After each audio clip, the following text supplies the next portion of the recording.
Nous sommes négociateurs professionnels et fondateurs d'ADN, l'agence des négociateurs.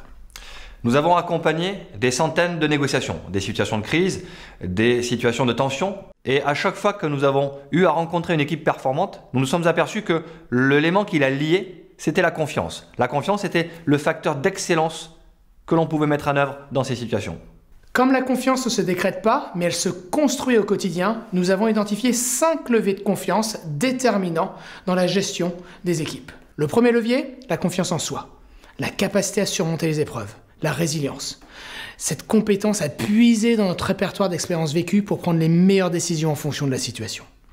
Le second levier de confiance, c'est la confiance hiérarchique, la confiance du leader, la confiance dans le leader. On sait que le leader stratégique a une vision, il sait où il faut aller, il a le sentiment que c'est la bonne direction à prendre, mais il doit créer l'engagement de ses équipes. Et cette confiance, elle est primordiale. Mais c'est également la confiance du leader dans son équipe. Être capable de se dire les choses, être capable de se challenger, c'est aussi ce qui permet de prendre les décisions stratégiques les plus efficaces.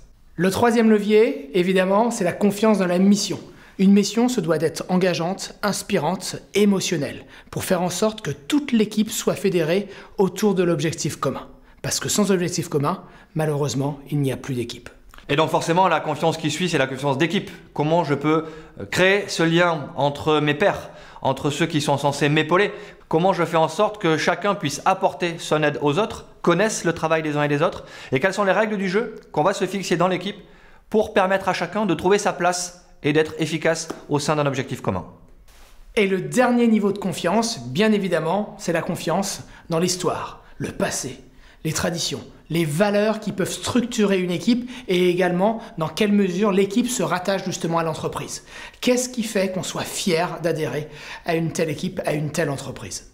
Alors une mission inspirante, une équipe capable de créer le lien, un leader qui fait confiance dans son équipe, une équipe qui croit dans la vision de son leader, une histoire commune, une légende, c'est ça qui va permettre de créer cette confiance. Elle ne se décrète pas, on ne l'obtient pas en claquant dans les doigts, mais juste en la construisant au quotidien et en respectant les valeurs qui font l'excellence.